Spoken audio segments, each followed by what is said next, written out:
Wasting money on cures. Forgot how to fix myself.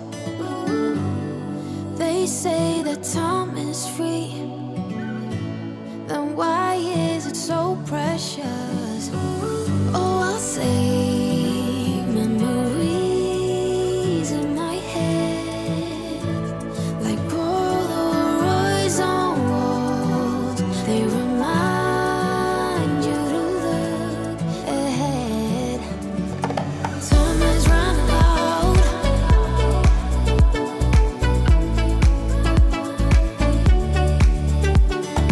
Time is running out.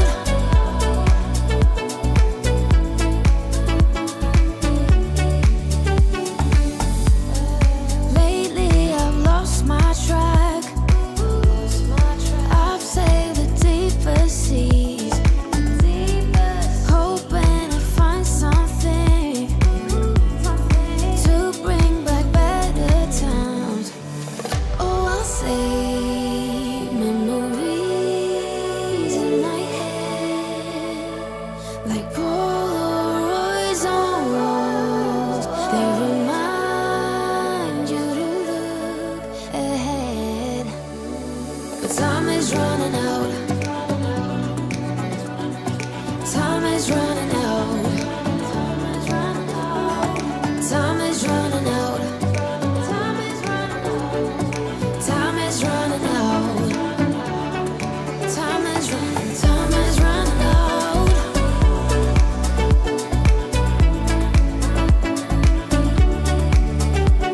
But time is running out.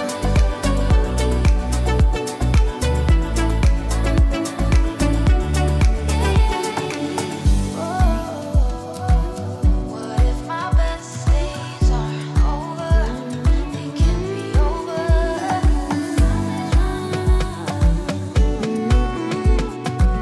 They can't be over now. Time is running out. What if my best days are over? They can't be over now.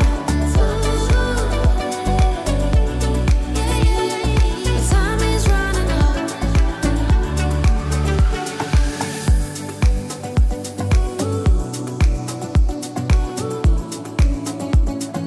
Time is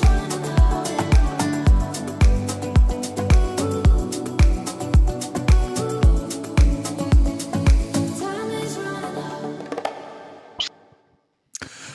Good afternoon, everyone. It's Jim here, live at 12 o'clock on a Monday. A catch-up session. We missed one last week because my good muck at Graham, who's just reappeared in the window, was feeling a bit poorly, weren't you, mate? Oh yeah, I had a male influenza. Yeah, I was bad. And Anyway, it's good to see you looking well again, and live from Sunderland today. yeah, I am indeed. My internet went off for a second now. I've just managed to get logged back on. So Well, all if you, good. if you disappear again, G, don't worry, I'll finish the session for you. So anyway, the idea of these sessions is to go over some core Year 12 A-level business content, a great way, important way, really, to keep on going back over important topic areas, calculations, that kind of stuff. It makes all the difference when you come to take your mocks, and even more importantly, when you come to take the real exams in the summer. And today we've got a marketing focus here, haven't we? Market, segmentation, Yeah. share growth, that kind of stuff. Everything to do with marketing in 30 minutes. Wow. That's quite a bold statement. Should we make a start then? Yeah, so as usual, welcome to there's about 30 people joining us. Yeah. So we're going to start off with a game of Name the Brand. There are 5 clues that allude to the name of a brand. If you get it after a clue, please type in the chat window.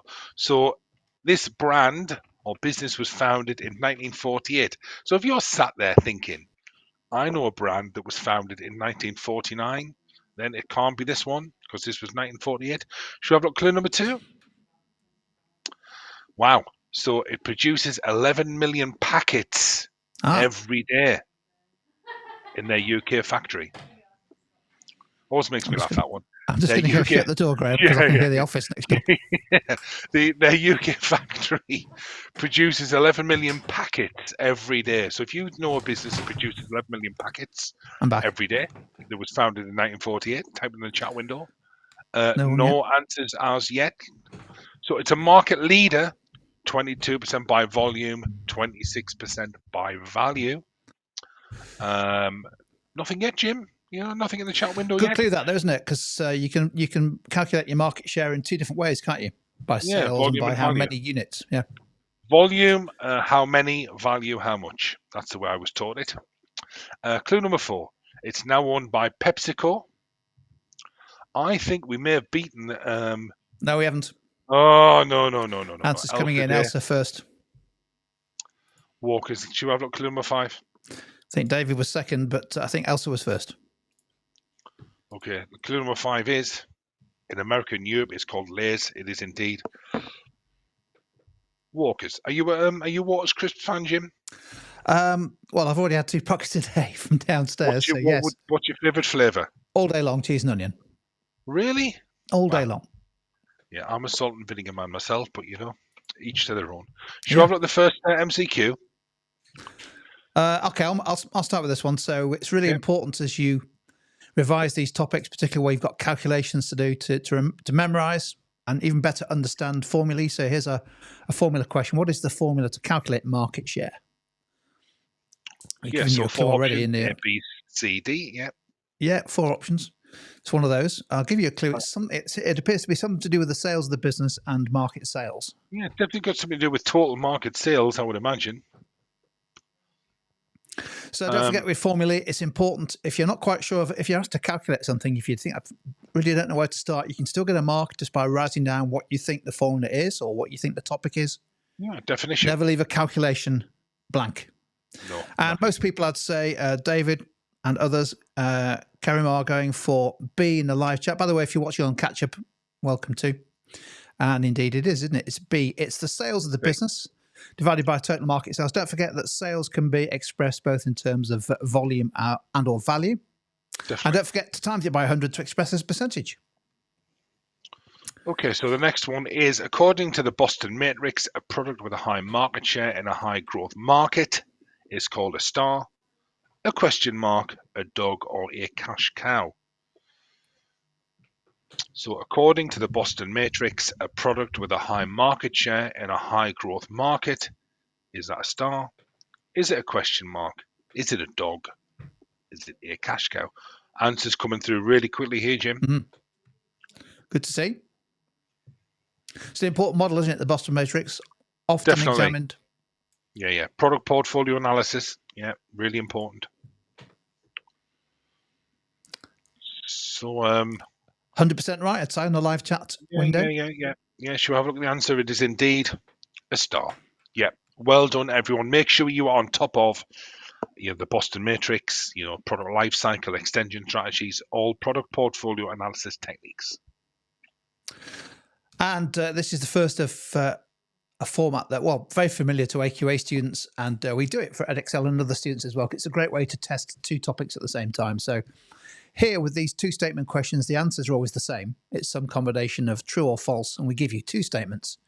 Just need to work out whether each is either true or false. Statement 1 says, if the market in which a business operates is growing, then the sales revenue of the business will always increase. True or false? And statement 2, in order for a business to increase its market share by value, it must increase its sales revenue. Is that true or false? So take some time to work through the logic that is implied in those 2 statements. Maybe focusing on words such as always or must. Very important in statement 1, that always. Yeah. It's doing some hard work, is that word? So just on the live chat, bit of a pause on the flow of answers, which is good. It means it's a challenging question. A few more seconds, and then we will reveal the correct answer and take you through it. Ooh. David and Karimar and various others have got it spot on. Work through the logic, got it correct. The answer is indeed false, or D. Let's just think why that is. It's often students often think that if the market is growing, then the sales revenue of a business should also increase. Well, that might be the case, and often is, isn't it? But what happens if your market share is falling? So it's entirely possible that your sales may be falling, but the market is still growing. Maybe you've got a product that is in the decline phase of its life cycle. Yeah, and So also that I think statement's not true. when a market's growing, it does attract new entrants. Mm. Not always, but it can do, which can take sales revenue away from more established businesses. So the word is always. That Yeah. was crucial, wasn't it, Jim? And so too was the word must in statement 2. So in order for a business to increase its market share by value, in other words, measuring the sales of the business divided by the market sales, it must increase its sales. Well, again, if you think about the formula for market share, it's sales of the business divided by market sales. Well, if the market is falling in value, maybe the market itself is in decline, if you can continue to keep your sales revenue the same or even increase it, then your market share will rise. So it doesn't follow that your market share has to increase. So sales have to increase market share. So yeah, well done everybody who went for D. I think it was a hard question, G. Hard question. Very hard question. So again, two statements. So the first statement: qualitative market research data is based on opinions, attitudes, beliefs, and intentions. Is that true or false? Statement 2: secondary market research is research collected firsthand for a specific purpose. So slightly easier, I think, this one. Yeah. But only easy if you know the answer, Jim. Yeah. So qualitative and quantitative are two areas of market research a lot of students do get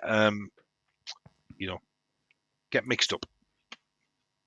So qualitative is that based on opinions. So that's about why, isn't it? Why would someone buy something, or how would something, So opinions and beliefs, intentions. What do we think? So some answers coming through already. Yeah. Okay. Shall we reveal the answer? Yeah. Yeah, so statement 1, it is true. Qualitative is about opinions, attitudes, beliefs, and intentions. So if you put a D, then you thought that that was false, and that is quantitative. So quantitative is more about numbers, and the research is easy to analyze. Statement 2 is false. So a secondary market research isn't first-hand and isn't for a specific purpose. So that is indeed false. So the answer here was B. The word data in statement 1 is correctly used, but it's that's often associated purely with quantitative, isn't it? But qualitative market research still has data. It typically it might showcase the percentage of somebody who has a particular attitude or belief or intention, whereas quantitative is more about the underlying numbers, trends, that kind of stuff. Definitely, and David's correct there that actually statement 2 is describing primary market research as opposed to secondary. Great work, everyone. I'll do this one. So segmentation. So we've talked about market size, market growth, market share, market segmentation, an important concept. Now, if you segment a market based on age and gender, what is that? There are different types of segmentation. They're called segmentation bases. And of course, business doesn't have to just use one. But which one would it be if we were segmenting based on factors or characteristics such as age and gender? A few more seconds to have a go. David's first in, along with others, with the correct answer. Should we take a look, G? Let's have a look. Yeah. The answer is demographic segmentation. So behavioral segmentation is based around how customers act and behave in the market. For example, how frequently they buy, that kind of stuff. Income segmentation typically associated with their disposable income. Geographic, where they buy, where they are, where they live. Demographic, I suspect that demographic segmentation is probably the most widely used. Yeah, I would have thought so. For example, if you think of fashion retail, for example, very clear demographic segmentation around age and gender. Definitely. But you can use more than one. Okay. So, for example, you might target people aged 50 and above in Sunderland, couldn't you? That would be a combination of C and D. There are a few of them around. Oh, you're not there yet, Gio, of course, aren't you? You'd be the 40 to 50 age group. Oh, no, I am. I'm slightly older. I know it's hard to believe looking at my picture there, but yeah, I would be in the upper 50 bracket. So we're going to do a calculation here. So again, with all calculations in your exam, if you do get a calculation question, always show you're working out. Show the formula. If you don't know the formula, write a definition. So this question is about market share. So if you didn't know the formula for market share, but you wrote down a definition of market share, you could get a mark. So last year, Business B achieved sales revenue of 5 million and a 10% market share. This year, it estimates that the market size will increase by 10% and their sales revenue will increase by 2.7 million. Based on that information, can we calculate the estimated market share this year? Jim, Wow, start the music, please. quite a lot to do there. That's a tough question, that. That's a tough question.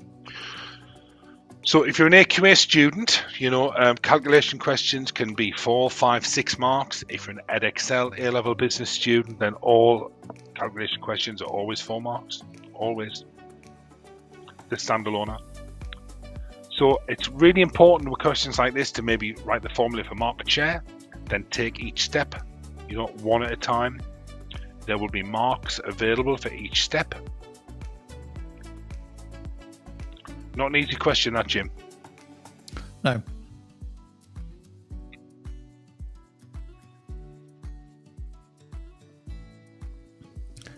Obviously, looking at the numbers there, so the market's going to grow. You have to work out the market size last year, don't you?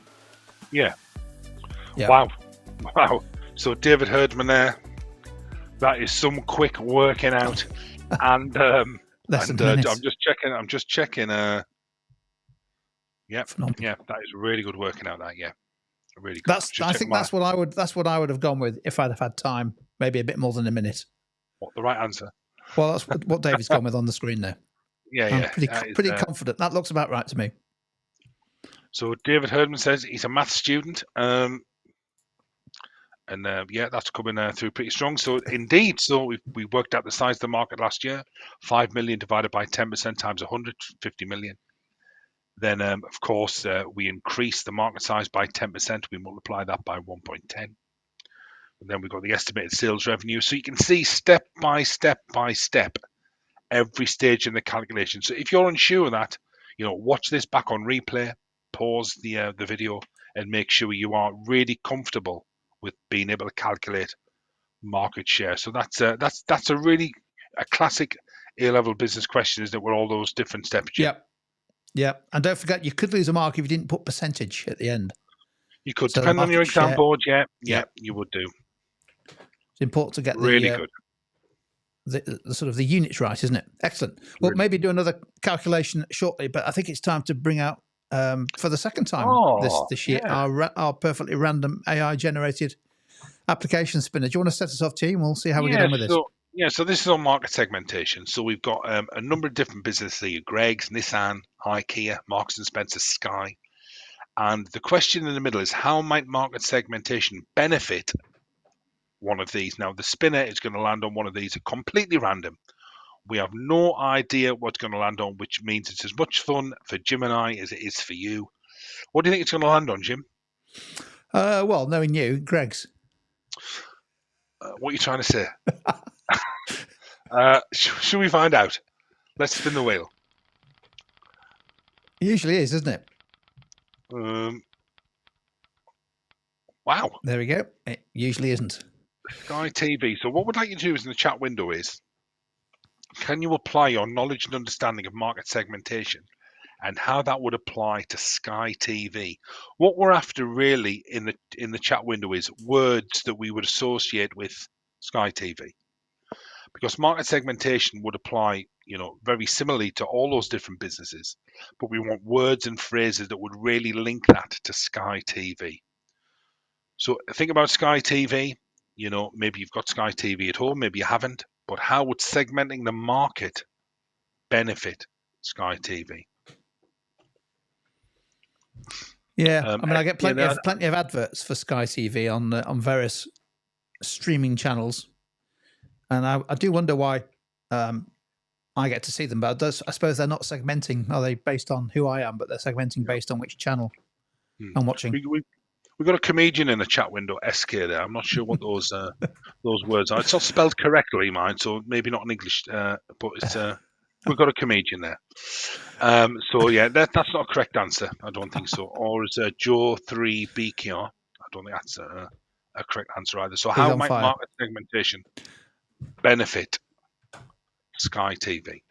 Should we give some examples, and then if we see some more answers coming through, we could add them to the Yeah, screen. yeah, Can't yeah. Let's have a look at some examples here. So, Sky TV has different packages, don't they? So it would allow them to develop TV packages, that's application, which are tailored to the needs and wants of different segments, such as Sky Cinema, Sky Sports, and Sky Kids.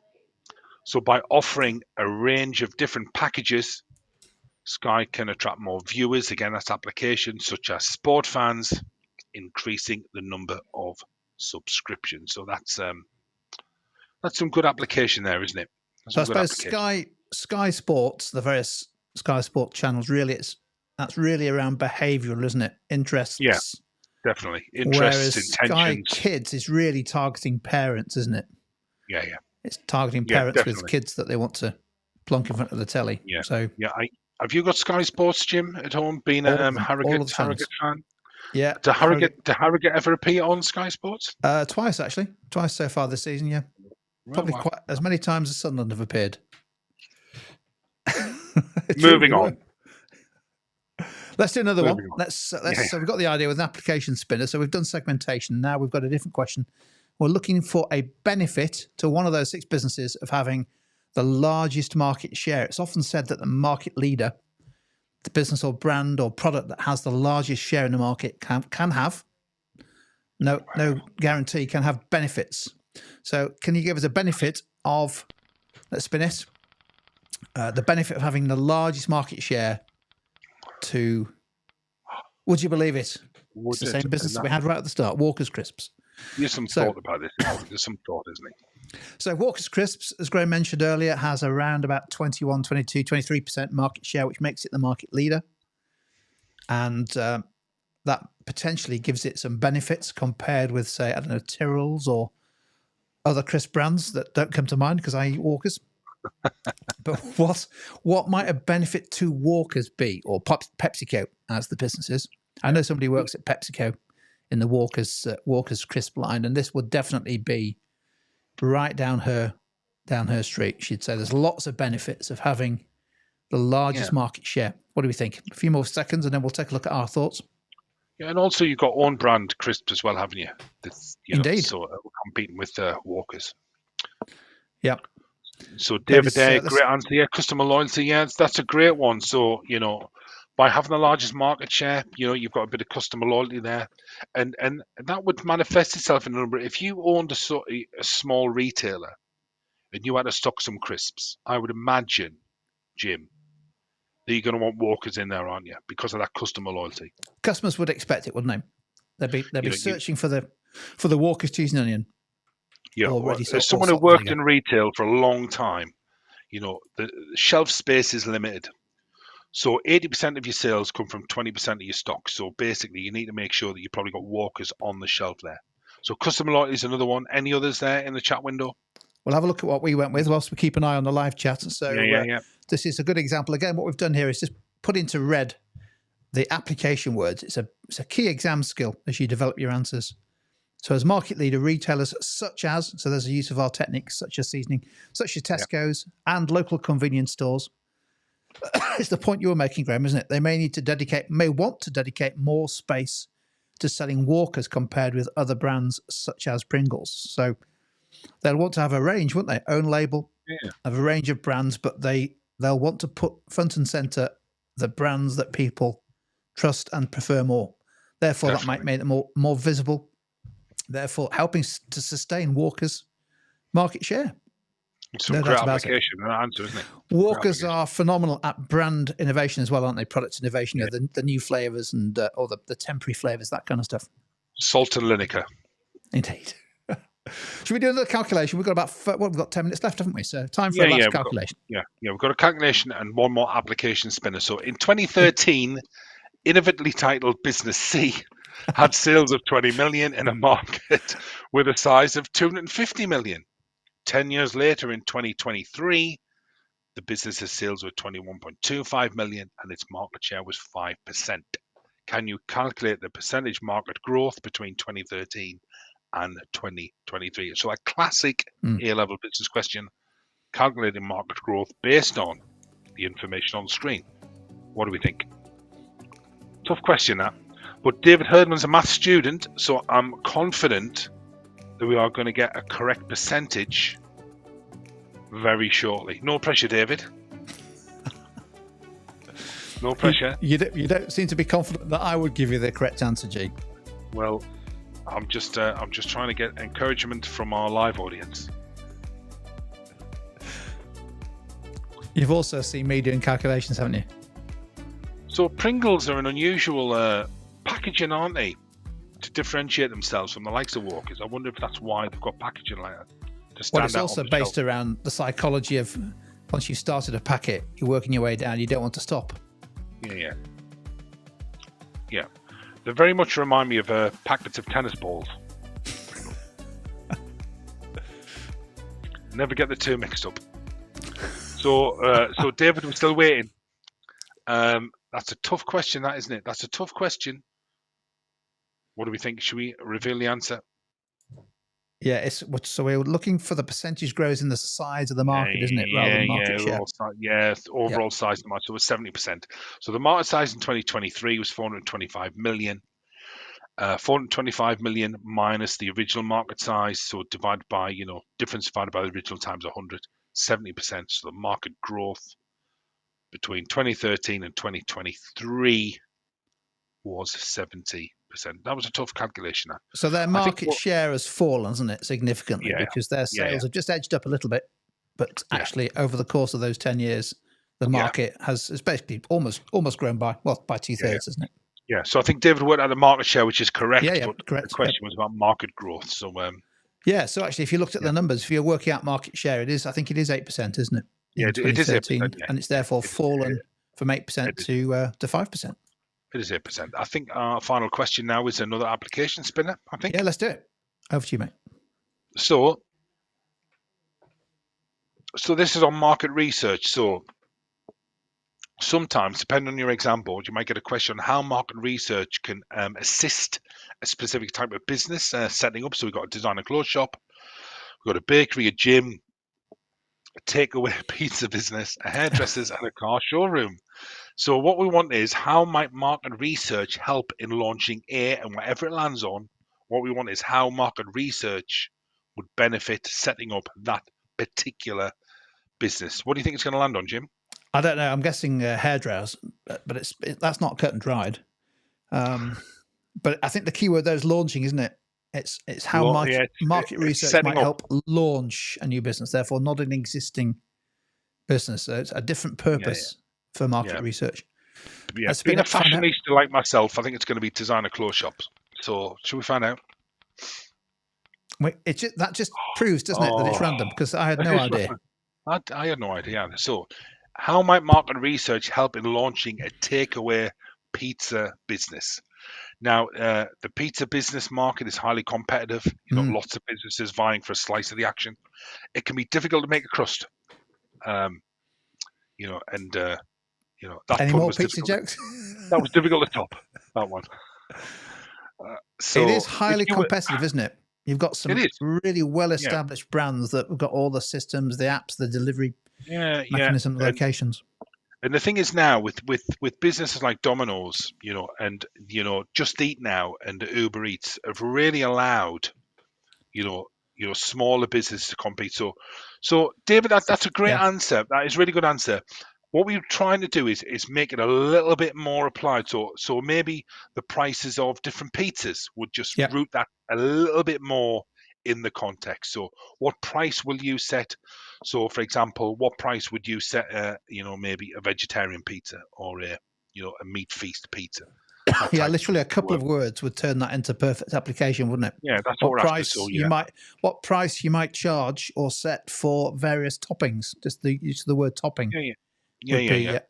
Application. Is there demand maybe for a vegan pizza? Maybe there isn't. So that's what we're after. So it's about using our knowledge of market research and applying it to the business. Should we have a look at some of our answers? Yep, here we go.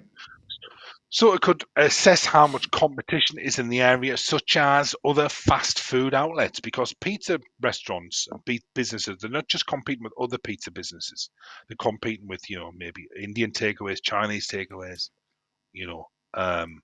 there's a place around where I live called Lord of the Wings that sells basically chicken wings. So could assist with what type of pizza to sell and toppings, such as is there demand for a vegan pizza? Help decide whether there is demand for pizza delivery. So just using, the word pizza and toppings, fast food in your answer could allow you to get more marks potentially Yeah. for application. And I think with that kind of launch, you could do a combination of primary and secondary, couldn't you? You definitely want to do Definitely. some kind of cheap, fast online survey, maybe posting the survey to local social media groups to get some instant feedback from users of local pizza, but then also really easy to do some secondary research. Definitely. Looking at competitor listings, all that kind of stuff. Great stuff. Yeah, excellent. Right, enjoyed that. We're bang on time. Yeah, we are. So there, we've done almost 28 minutes of quick fire revision on market research, segmentation, market share, market growth, and market size, which is cool. Now we're back on normal schedule, aren't we, on Tuesdays tomorrow? This is our catch-up session. What's our topic, or do we not know yet? Yeah, we do. It's capacity utilization, and a tiny slice, just a smidgen of inventory control. Okay, sounds good. Yeah. Cheers, G. So if you can join us live. If not, if you've been watching on catch up, as always, click the thumbs up button. Don't forget to subscribe to the channel, and you'll get notified as Graham and I and the team schedule lots more live revision sessions for you. But anyway, for now, thanks for joining us. Cheers. Cheers now.